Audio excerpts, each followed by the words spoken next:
Welcome back to the Dr. Georgiana Show. I'm Dr. Georgiana, your emotional intelligence relationship coach. Have you ever experienced trauma? Most of us have.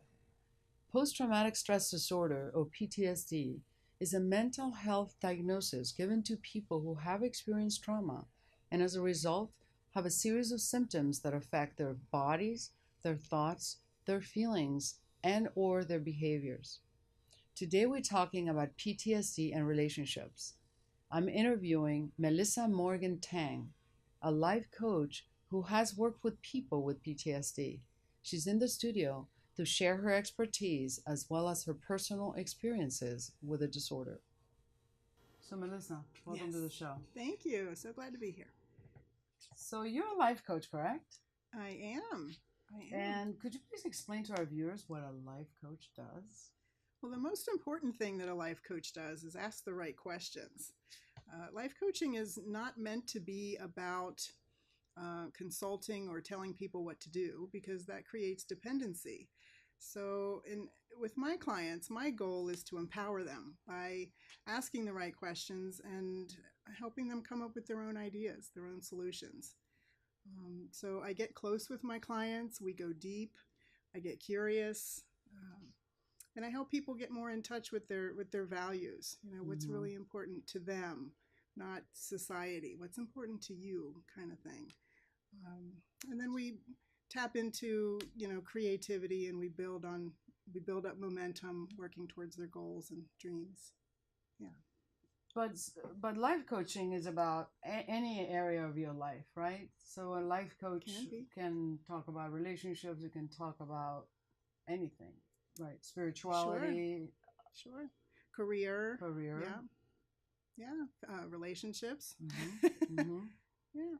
And so what are the areas that you cover as a life coach? All of the above.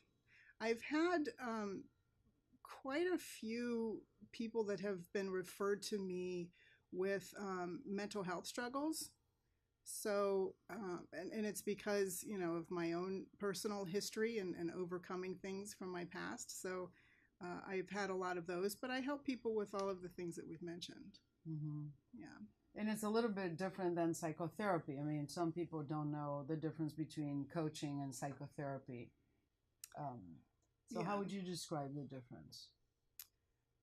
Well, psychotherapy is very different. I mean, you're really working on your past and present, and coaching is meant to work with folks just in the present, working towards the future. Mm-hmm. Taking where you are now and helping empower you to work towards where you want to be.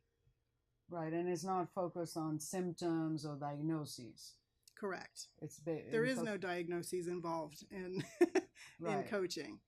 Yeah. So it could be even relationship coaching and versus relationship counseling, because it's fairly close, but you wouldn't be focusing on a mental health disorder or symptoms. No, not at all. Just skills based. Right. Yeah. So when I say that I've had a lot of clients who have mental health diagnoses,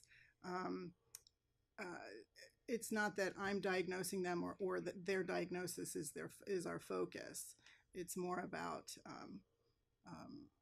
taking them where they are and in their truth, in that moment, in their life right now, considering all things about them, including that they happen to have a mental health diagnosis, and still working towards where they want to go, where they want to be, working on goals. Well, that's fantastic work. So how did you come up to be a life coach? I think it was inevitable for me. I am a lifelong student of human behavior and psychology studies.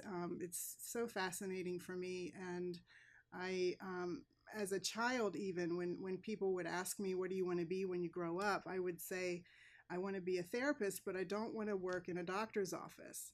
And I felt like I wanted to go out in the world and help people more. Mm-hmm. So here we are, 40 years later, and I'm known locally as the Mary Poppins of emotional health because I'm the life coach that will come to you. That's great. Yeah. Do you work online too? You mean like Zoom or Skype, Yeah. things like that? Sure, we can. Uh-huh. Yeah. So yes, I work on the phone. I can do video calls and in person. Yes. There's some great software now these days Yeah. that is HIPAA compliant and very secure. Yeah. Yeah. So the topic of discussion today is post-traumatic stress disorder and relationships. Yes. Now, some people think that PTSD is a disorder that only results from having been in combat. Right. But in reality, it can happen to anyone, right? Yes. So could you please explain to our viewers what PTSD is and what some of the symptoms are? Sure. So, in fact, what I'll do is instead of giving you a textbook answer, I can answer from the perspective of someone who has had PTSD. And it's PTSD occurs from traumatic events, from things that really scare you, really shake you up. They put you into that reaction where you've got the cortisol and the adrenaline in your system, and your senses are all heightened, and you're hyper alert. And it's a biological self-preservation reaction that we have, where we need to think fast, move quick on our feet, and save ourselves, right? So with PTSD, what happens is that light switch gets turned off and turned on, and somehow it doesn't turn back off. So we continue to have this heightened awareness and even hypersensitivity when lesser dangerous things are occurring in our life. So and fear, right? Yeah, to absolute fear, reaction to things that are not fearful necessarily. So kind of a simple example would be maybe a horn honking in traffic, and you have a reaction of like somebody shooting a gun next to you. Kind of overreaction happens. I've learned, from personal experience, that there's something called an autonomic nervous system is what is triggered. It's flipped on, and it just does this thing, and it doesn't turn off. Yeah. So I assume that it involves the body, it involves thoughts, it involves feelings, and it involves behavior. So in order to really resolve the PTSD, you have to address those 4 areas of functioning, which Very well put. Can make it complicated. Yeah, and take a little time, right? It'll take a little time, yeah. Yeah. But it can be done. The good thing is Absolutely. It can be done. Absolutely. So I understand that you've had some traumatic experiences in your own life, that you have had PTSD and have been able to manage those symptoms. Yeah. So speaking of, yes. So would you mind sharing some of those difficult experiences Sure. with us and explain, what you did that helped you manage the symptoms? Yes. I have had PTSD since I was a small child, from traumatic events, childhood abuse, neglect. There was a series of things, starting from abandonment by my biological mother before I was even a year old. And then, kind of being tossed around as a young person, house to house, and babysitters and whatnot. And there were terrible things that happened to me. It took a really long time. It took years, even decades, before we got a really clear idea of what was going on with me, until I had the official, it's not that, it's PTSD diagnosis. So what was the other thing, like anxiety, or because all sorts of sometimes things. Anxiety is sort of a remnant of PTSD. And yeah, I've had doctors over the years tell me that I've had different kinds of anxiety or other mood disorders. Somebody even said once they thought I had OCD, because I was a bit of a germaphobe for a while, which was all tied to the anxiety, but it was coming from PTSD. Right. And the reason that I feel so grounded and sure that that's truly what it is now, is because as soon as we did find out or figure it out that it's PTSD, and I was able to treat it, it didn't take much time at all before things cleared up for me. About a year. It only took a year. So I went for decades of my That is life, so difficult to right? And not then, know. right? Yeah, to have to live and to try to function and have a career and a family and all these things, right? And knowing something's off, I mean, this, Yeah. you need to work on, but not really quite getting Having to these it. quirks and idiosyncrasies and being so fearful of things all the time and completely just nervous, wrecked. Uh-huh. Yeah. And that's particularly true when you don't remember the trauma, right? I mean, some people don't know they've had a trauma, and Yeah. so then it's a lot more difficult to recognize that they do have PTSD. Yeah. Yeah. Um, there's a lot of the trauma came back to me through treatment. Not all of it.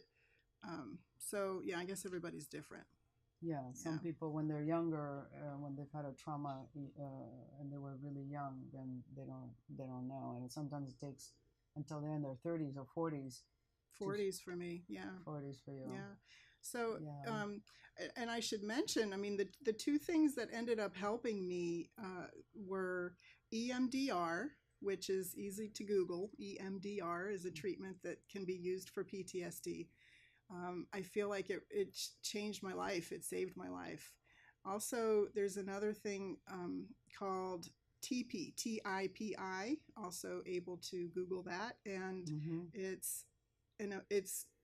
I'm not supposed to use the word technique. It's not a technique. It's just kind of emotion regulation. Mm-hmm. Is the way that it was taught to me. It's an emotion regulation. It's a way to control yourself. I used it today to be able to come in here and do this filming, you know. So those two And you look things. very relaxed. Yeah, I'm actually enjoying this. Whereas, you know, even a few years ago, I would have been completely, I wouldn't have been able to do More it. anxious, yeah. Sweaty, shaky voice, you know, all of the things that are obvious when you can see somebody's upset or nervous. And I don't feel any of that right now. Well, fantastic. Yeah, we covered TP in this show, and Mm-hmm. there's a segment on the website. If people are interested in finding out more about it, they can Yeah. go to the website and find the emotion regulation segment. Yes. Yeah. Yeah. So, how do you think PTSD affects a person's relationship with other people? Yes. PTSD, having PTSD means that you are seeing the world through the lens of fear and danger. It means that there is kind of a filter or something between you and reality that, and this is my experience, of course, right? So um, it can it can mean that you can be highly reactive with people. It can mean, you know, that again you're on high alert. Um, some things can trigger you and you become more anxious at times. You can, you know, there's those doomsday prepper types. I always wonder what what's happened with them before, because they seem to always be planning for the worst. Mm-hmm. You know, so in relationships, this can mean being mistrust. It can mean a lack of trust in relationships, having a fearful perspective. Mm-hmm. I've seen this in my clients even. You know, I show up for them in this energy of just compassion and love and ready to be present with them. And right out of the gate, they can be, you know, fearful and accusatory or whatever it They is. push you away. Yeah, and you know, and I could focus on how sad and tragic that is, but what I choose to do in those moments is just give them space and time and hold a safe space for them and allow them whatever they need to kind of overcome that. And I have found that overt compassion and empathy has Mm-hmm. been really helpful in helping to bring them back down and get them to a calmer, open, vulnerable space that they're comfortable with. So that's important for a partner to know if Yeah. they know that their partner has PTSD, to be able to be engage them in a very, you know, with their heart, which is hard to do when someone else doesn't trust you and is contesting you, right? I mean, you usually don't feel a lot of empathy when someone is accusing you. But if they know that you have PTSD, maybe that is very helpful. Yes, it is, and it also helps when I share my story with them. If I say, "Gee, I think I recognize what I'm seeing here in your reaction. I think I know what that feels like. My experience, and then I explain that I've been through this, and you can just see they kind of melt like an ice cube, and they calm down when I share my story. When they know you understand them. Yeah, yeah, yeah. Yeah. So how would you work with a couple who comes to you and one of them has PTSD? What would you do? What are some of the skills that you teach them? Hmm. Obviously, open communication. The One of the things that I learned in therapy was to use I am statements. If you're feeling judged or accused, then say so. This is, gee, when you treat me this way, it makes me feel like such and such. Um, but truthfully, I don't treat PTSD or any mental health clients any differently than I do any other clients. I hold everyone as naturally creative, resourceful, and whole. I truly Mm-hmm. believe that everyone has what they need within them and the ability to access what they need to come to a healthier place. To heal. Yeah. Yes, yeah, yeah. So I It's a treat matter them of the finding same. it, right? You just Yeah, find it together. right. Just do what it takes That's and great keep working on coaching. it. Well, that's the beauty of a coach, versus a psychotherapist. Okay. You It's more collaborative. Although Yes. some psychotherapy is collaborative too, but I've never found one that was. I'm sure that they exist. I wish I could find one. I've never had a therapist who would share anything about themselves with me. well, that's the training, Right. I understand. because the idea is that people then make assumptions as to whether you can understand them or not, based Yeah. on your life, and Sure. so they may be wrong. I mean, Right. like for example, you don't have to have had trauma to understand someone with trauma, but it definitely Mm. helps, right? I mean, like in your Right. case, people really trust that you know what you're talking about, so that's fantastic. But Right. conceivably you could understand someone's experience, like their child was murdered. I mean, you don't have to have a child Wow. murdered in order to Yeah. understand the pain. Right. So to reveal your about your life sort of may interfere with that, but that's sort of, the old days. It used to That's the training we used to receive. Sure. We don't Sure. do that anymore. Most psychotherapists are a little bit more relaxed these days, Yeah. and some of them do coaching too. So PTSD affects a person's relationship with others, and the partner needs to really be aware of the symptoms and a little bit trained on how to react and how to help their partner, right? Did that happen in your life? I mean, did you have a partner? I'm married. Yeah. You're Yeah. married, yeah. So does your partner understand what he needs to do? Or you have to remind him? I'm afraid to answer that for him. Um, well, I mean, and I'm finding it really interesting too that you use the word train. Um, Gosh, it's a complicated question. Because first of all, we have so many relationships in our lives, right? Yes, Everything from the neighbor to the mailman to yes, yes. coworkers to family, everything. And you can't go around just telling everybody everything that's happened to you in your life, No, right? that's true. Um, so, But hopefully your partner will know. but And, yeah, when it, like if you're afraid of the dark, I mean, your partner should know what to do when you're freezing, right? And. I think my husband is lucky because I'm pretty self-sufficient Yeah. and self-aware. So of When you coach yourself. right, and I'm a coach, and I've had a lot of therapy over the years. However, it is important in couples and in relationships that there is that clear communication, and, to use your word, training, that whatever the individual is learning about themselves and their mental health, it's equally important for their partner or their children or whoever to learn the same thing, so that they can, next time they're witnessing you go through an episode or a moment, that they can have more compassion, Hmm. because they'll understand. Well, that's important, the issue of an episode, because this is something that all of a sudden everything comes together and you have a lot of symptoms that are just present, right? And sometimes you won't have any symptoms necessarily for a while. So people should expect that all of a sudden they will have a bunch of symptoms that show up together instead of, you know what I'm saying?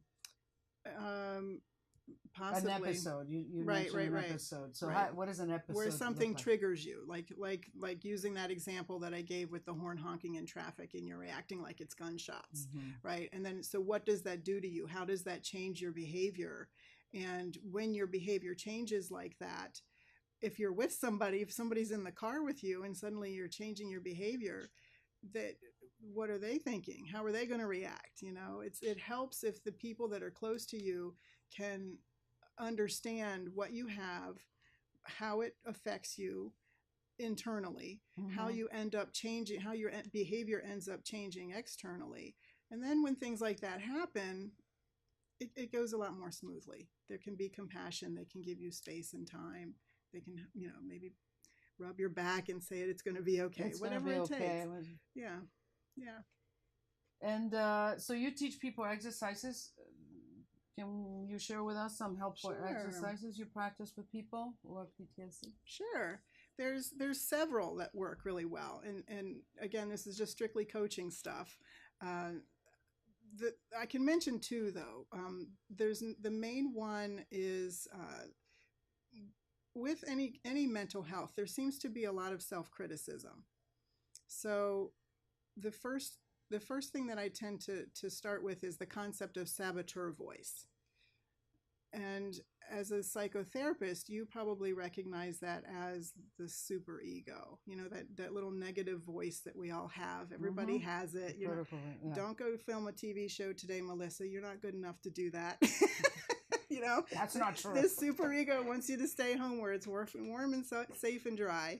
Well, And the Buddhists call it the crazy monkey. There's a voice yeah, inside that's always creating trouble and telling you, well, maybe you shouldn't do that, or maybe you won't yeah. pass the exam, or maybe. Yeah, exactly. What are you thinking? You can't do that. So, yeah, I mean, that's a really powerful concept to share with people who haven't heard it before. To share dialogue and exercises that help bring awareness to the saboteur, the different kinds of saboteurs. I also have antidotes, ways of managing saboteurs. So that's a big one. That's the first one. Antidotes. Wow. We want to. Yeah. We want an antidote. That's um, and then the other project, I call it, that's really amazing for mental health, is called the Captain and Crew Project. And it's a fun and engaging project. It creates the ideal support system for a person that can be tapped into in any moment. Uh, Truthfully, what this does is it helps an individual recognize and acknowledge aspects of their personality that are more latent, that they might need to be able to draw on or pull out. Um, and the project kind of creates deeper integration with these aspects of ourselves. It encourages active use, mm-hmm. especially during times of stress and fear. I personally have done this exercise. I have my own captain and crew that I call on when I need it, and it's very comforting. It's very helpful. To all our viewers, thank you so much for joining us this week. If you would like to contribute to the discussion, please head over to my Facebook page at facebook.com/Dr. Georgiana and join the conversation. You can watch the TV show on Mondays at 8 p.m. PST on Channel 29. You can also watch the full segments on my website at drgeorgiana.com under the tab My TV Show. Thank you so much for watching. I'm Dr. Georgiana, your emotional intelligence relationship coach. I will see you next week.